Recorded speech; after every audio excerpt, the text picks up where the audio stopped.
the #1 Costa Rica real estate and investment podcast, bringing you experts from all over Costa Rica.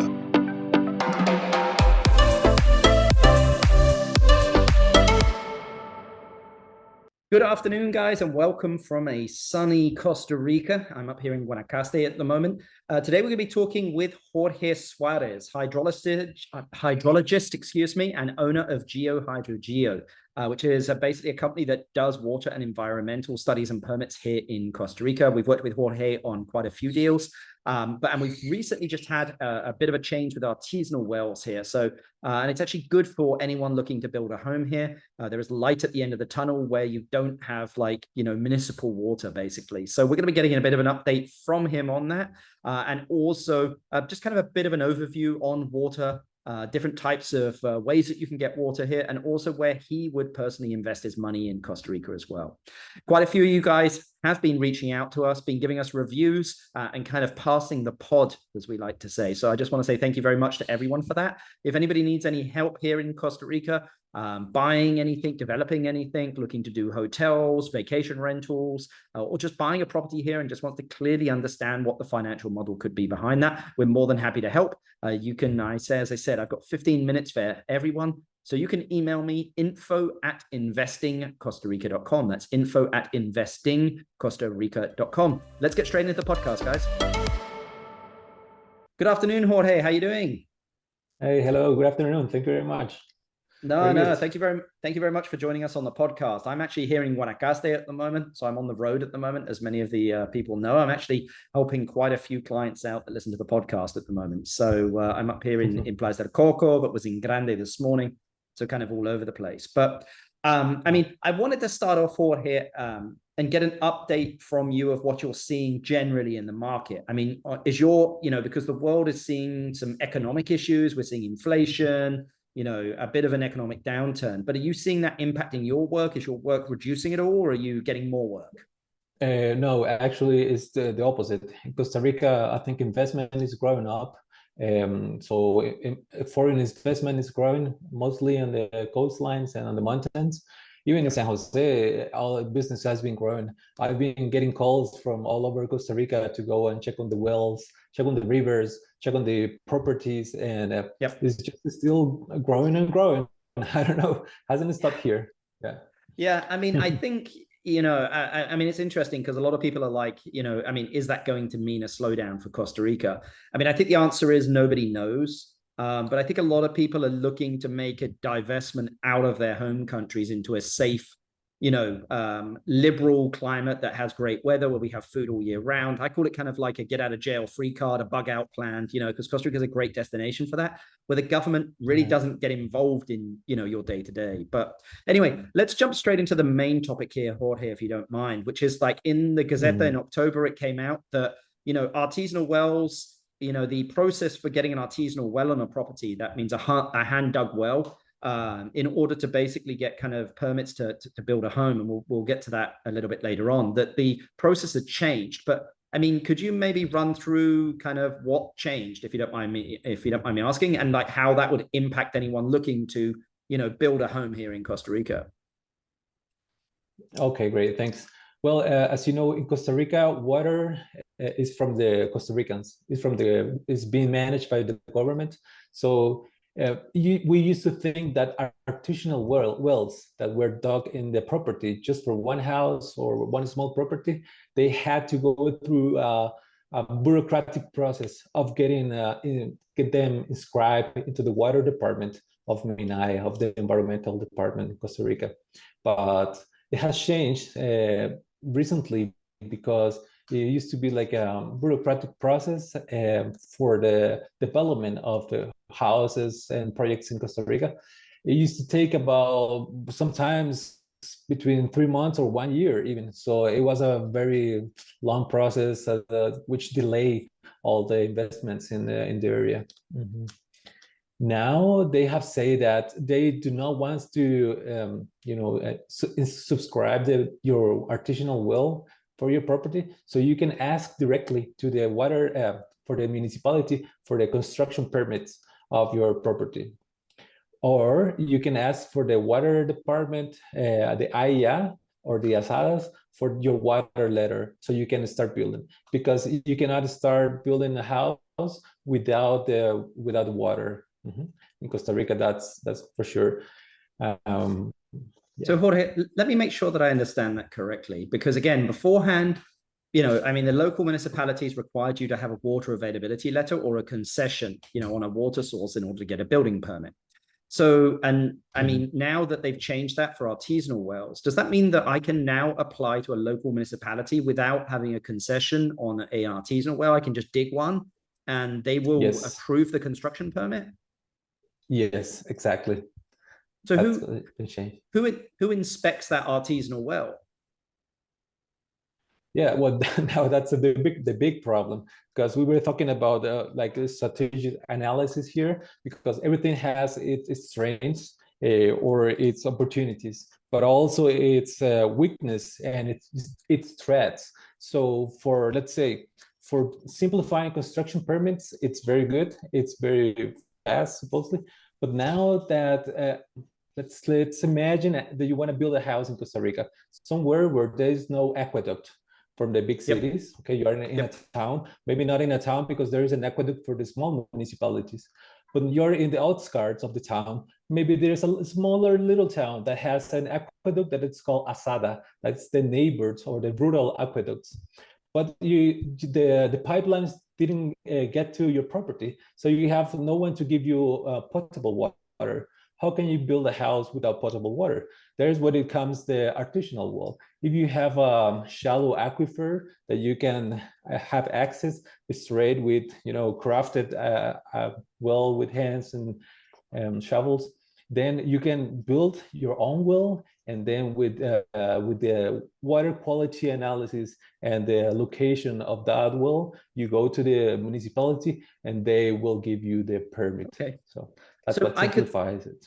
So if I have a property that is not connected to, an ASADA, a local water association, or, I don't have access to get a concession on a river, but I mean, really the easiest one is probably going to be an artisanal well if I just want to build a home. So now I can dig it without permits. I can then basically get the water tested and get that studied back. And then with that, then I can apply for construction permits in the local municipality. Is that correct? Exactly correct. Okay. But we have to make very clear that artisanal wells are only dug by hand with the shovel, maximum of 20 meters, and only the shallow aquifers. If we use machinery and drilling a deeper well, then we have to ask for a concession. We need a permission from the government to drill the groundwater aquifers. Yeah. Well, let's talk about that a little bit. I mean, for an artisanal well, I mean, what can I build and what can I not build with an artisanal well? Yeah, that's very important, because it is only for one house and in one small property of 5,000 square meters, or half of a hectare, that you can, have your own garden and your little cow or something like that, so that you can survive. That's what the law says, the water law from about 100 years ago in Costa Rica. So, I mean, I couldn't build a hotel and use an artisanal well. No, definitely not, because artisanal wells are only meant for a small amount of water. It's one house, two houses maximum. Well, depending on the aquifer you are on, but usually then you will need a proper well to have a security for the long term, that you will have water for the hotel or for a condominium or for something bigger than just one small house for a single family. So there we're talking perforated wells, right? Drilled perforated wells. Yes, exactly. Okay, and I need to apply for the permit to Minite in order to do that, to get the permit to drill. Then I need to drill. I need to test the water flow towards the water quality, and then go back and then wait for that to be approved. Is that correct? Yeah, for the deeper aquifers, when you're drilling, it takes about 1 year or 2 years even to get the water concession from the well. Wow. So it's a good idea to start as soon as you can. Yeah. I mean, I've structured some deals before, again, where the client actually doesn't buy the land until we've had the well. Like they invest the $25,000 in actually drilling the well. And then based on that, they decide whether they buy or not. They just need to know is that, like, again, they're investing that money. They could lose that, but it's better than buying, $1 million worth of cattle, ocean view cattle land. I think the cows would be happy, but I'm not too sure that the onus would be that they have $1 million in land that they can't use. Yes, exactly. Well, I've been called many times to look at the $1 million houses in Guanacaste and in the south. Yep. And they only had an artisanal well, and the water was not good. So you better check your wells before you buy, exactly, because then it will. I mean, this is gonna change the future of Costa Rica, because we are usually to very square. You need the water. Yep. Letter, you need to go from the bureaucratic institutions, but now it seems like it's being a little more freely. And then maybe we can start talking about in the future about harvesting rainwater, or how to inject rainwater down into the aquifers, or many other alternatives to get water into your property, especially in a tropical country like us. I mean, we need to use it to manage the water. Yeah, we have to use it. And wells and artisanal wells are a very good solution for the climate change. But here comes the other part. The scientific community in Costa Rica, it's been a little worry, because we used to go to the water department and ask for all the geodatabase of the artisanal wells and drilled wells and springs and rivers. And with these inputs, we make the hydrogeological studies to comprehend the connection between surface water and groundwater. So now the database is going to be, from now, is going to be a holder. We won't have that information. Yeah, I mean, that's going to be tough. And also in areas, and I'll take Santa Teresa just as an area where, people were building, without permits there. I know that like, again, if everyone's going to be digging artisanal wells now, they're going to dry up if everybody's digging wells. So no one's going to have water. So that's going to be a huge problem that could be. Yeah, and there are many problems related to it. For example, in the coastline, we have the interaction between the salt ocean water and the sweet water from the aquifers. And if you start drilling wells in the coastline and having the water out, so you're gonna depressurize the aquifer, and then the salt water will get into the coast. And then finally, you have a house, you have a well, but you won't be able to use the water, because it's going to be salt water, not even for your plants or anything, because they will die. So that's the problem on the other side of the situation, that scientifically we need to have control in certain areas, like coastlines, for example. So, I mean, in your opinion, this decree that just went through, you don't think that was the smartest thing to do? Yes, I told you, we have to analyze it from different point of views, because for the development point of view, it's great. But let's say for an ecologist or aquifer management is not really the great idea. Also, now you have a big problem, because now you have to go to a municipality, and municipalities do not have the technical, professionals on water resources management. Also, there's like 82, 84, I don't know, we've been, piling up new municipalities almost every year. So every municipality will tell you something different. Some of them, I talked to them for this podcast, I interviewed them, and they say, no, just bring me the water quality analysis and a little map saying that there's no protection zones or something, and that's it. Other ones say, oh no, we are going to apply for the judge of water, which is the one person that is appointed by the municipality to represent, let's say, the water department. So there are now many ideas coming through. So sometimes could be a little more complicated than it used to be before, because before we knew the water department is the most important and the last legal word about water resources management in Costa Rica. So we had already a letter from them saying that we have an artisanal well and everything's certified. So there was no problem. But now, depending on the municipality, can get a little messy. Yeah, I mean, that's amazing that every single municipality may handle this differently. I mean, that's not, I think you need to speak to, I suppose, the engineer at the local municipality to figure out how they're going to manage this, even before buying a piece of land sometimes, if you need an artisanal well. So, I mean, what advice would you give to anyone, Jorge, about buying land without legal water? I mean, what advice would you give them? Well, definitely when during the due diligence, then you have to make a water resources analysis of your property. do I have water in my property? Yes, maybe you do. You do not see it on the surface because it's underground. Maybe you have an aquifer, and then you can buy this beautiful property and simply drill an artisanal well 10 meters, 5 meters, and then you have your water for sure. But how would you find that out? How would you find that out? How would you know? Oh yeah, we can make those studies. Those are usual hydrogeological studies that we do. That's where we need the inputs from the geodatabase from the government about the wells, about the springs, and then we measure and analyze the surroundings of the property. Go with GPS, take the drone, make analysis of the topography and everything, and then we study if there is an aquifer. Is the aquifer good enough? Is the water quality good? And then you know before you buy the property if you have a good aquifer down there to drill, or if you have water. Okay.